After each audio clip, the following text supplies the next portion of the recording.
ಜೈ ಶ್ರೀರಾಮ್. ನಾವು ಭಗವಂತನ ಜೊತೆ ಇದ್ರೂ ಕೂಡ ನಾವು ಮಾಡಿರೋ ಕರ್ಮದಿಂದ ನಾವು ತಪ್ಪಿಸ್ಕೊಳ್ಳೋಕ್ಕಾಗೋದಿಲ್ಲ. ಆ ಕರ್ಮ ಏನಿದೆ ನಾವಿಲ್ಲಿ ಅನುಭವಿಸಿನೇ ಸಾಯ್ಬೇಕನ್ನೋದ್ರ ಬಗ್ಗೆ ಇಲ್ಲಿ ಒಂದು ಪುಟ್ಟ ಕತೆ ಅಂಗುಲಿಮಾಲನ ಬಗ್ಗೆ.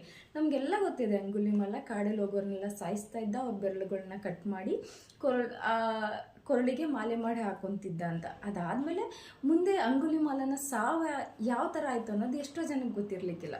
ಇಲ್ಲಿ ಅಂಗುಲಿಮಾಲನಿಗೆ ಬುದ್ಧ ಪರಿವರ್ತನೆಯನ್ನು ಮಾಡ್ತಾರೆ. ಪರಿವರ್ತನೆಯನ್ನು ಮಾಡಿ ಅವನ್ನೆಲ್ಲವನ್ನ ಬಿಟ್ಟು ಬುದ್ಧನ ಜೊತೆ ಹೋಗ್ತಾನೆ. ಬುದ್ಧನ ಜೊತೆ ಹೋಗಿ ಸನ್ಯಾಸಿ ದೀಕ್ಷೆಯನ್ನು ತಗೊಳ್ತಾನೆ ಅಂಗುಲಿಮಾಲ. ಅದಾದಮೇಲೆ ಭಿಕ್ಷಾಟನೆಗೆ ಹೋಗ್ತಾನೆ. ಭಿಕ್ಷಾಟನೆಗೆ ಕಳಿಸಿದಾಗ ಜನ ಎಲ್ಲ ಏನು ಮಾಡ್ತಾರೆ, ಜನ ಎಲ್ಲ ಪೂರ್ತಿ ಅವ್ರ ಮನೆ ಬಾಗಿಲುಗಳೇನಿರುತ್ತೆ, ಡೋರ್ ಏನಿರುತ್ತೆ ಅದನ್ನೆಲ್ಲ ಮುಚ್ಚಿ ಮನೆ ಮೇಲೆ ಹೋಗಿ ನಿಂತ್ಕೊತಾರೆ. ನಿಂತ್ಕೊಂಡು ಪ್ರತಿಯೊಬ್ಬರು ಕಲ್ಲನ್ನು ತಗೊಂಡು ಪ್ರಹಾರ ಮಾಡ್ತಾರೆ ಅಂಗುಲಿಮಾಲನ ಮೇಲೆ. ಜನಕ್ಕೆಲ್ಲ ಗೊತ್ತಿದೆ ಇವರು ಬುದ್ಧನ ಜೊತೆ ಬಂದಿದ್ದಾರೆ, ಇವರು ಪರಿವರ್ತನೆ ಆಗಿದ್ದಾರೆ ಅಂತ. ಆದರೂ ಕೂಡ ಅವರಿಗೆ ಅವ್ರ ಮನೇಲೋ ತಮ್ಮನೋ ಅಣ್ಣನೋ ಅಮ್ಮನೋ ಅಕ್ಕನೋ ಯಾರನ್ನೋ ಅವನು ಸಾಯಿಸಿರ್ತಾನೆ ಅಂಗುಲಿಮಾಲ ಅಲ್ವಾ. ಅದು ನೋವು ಮನಸ್ಸಲ್ಲಿರುತ್ತೆ. ಹಾಗಾಗಿ ಕಲ್ಲಲ್ಲಿ ಪ್ರಹಾರ ಮಾಡ್ತಾರೆ. ಪ್ರಹಾರ ಮಾಡಿ ಎಷ್ಟು ಭಯಂಕರವಾಗಿ ಸಾಯ್ತಾರೆ ಅಂಗುಲಿಮಾಲ ಅಂದರೆ ಅಷ್ಟು ರಕ್ತದ ಮಡುವಿನಲ್ಲಿ ಅವ್ರು ಬಿದ್ದಿರ್ತಾರೆ.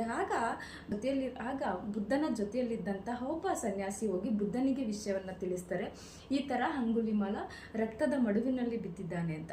ಆಗ ಅಲ್ಲಿ ಓಡಿ ಬರ್ತಾರೆ ಬುದ್ಧ. ಬಂದು ನೋಡ್ತಾರೆ. ಬಂದು ನೋಡಿ ಅವನು ನೋವಿನಿಂದ ನರಳಾಡ್ತಿರೋದನ್ನು ನೋಡಿ ಅಂಗುಲಿಮಾಲನ ಕಣ್ಣನ್ನು ಮುಚ್ಚಿ, ಈಗ ನಿನಗೆ ಮುಕ್ತಿ ಸಿಕ್ಕಿದೆ, ನೀನು ಕಣ್ಣು ಮುಚ್ಚು ಅಂತ ಹೇಳಿ ಅಂಗುಲಿಮಾಲನ ಕಣ್ಣನ್ನು ಮುಚ್ಚಿ ಅವರಿಗೆ ಮುಕ್ತಿ ಕೊಡ್ತಾರೆ.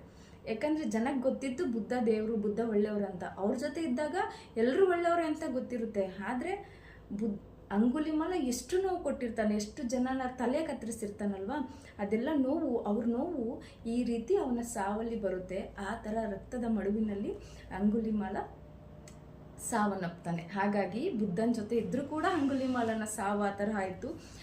ನೀವು ಏನು ಅಲ್ವಾ. ಹಾಗಾಗಿ ಆದಷ್ಟು ಒಳ್ಳೆಯದನ್ನೇ ಮಾಡೋಣ, ಒಳ್ಳೆಯದನ್ನೇ ಬಯಸೋಣ. ಆಯಿತಾ? ಜೈ ಶ್ರೀರಾಮ್.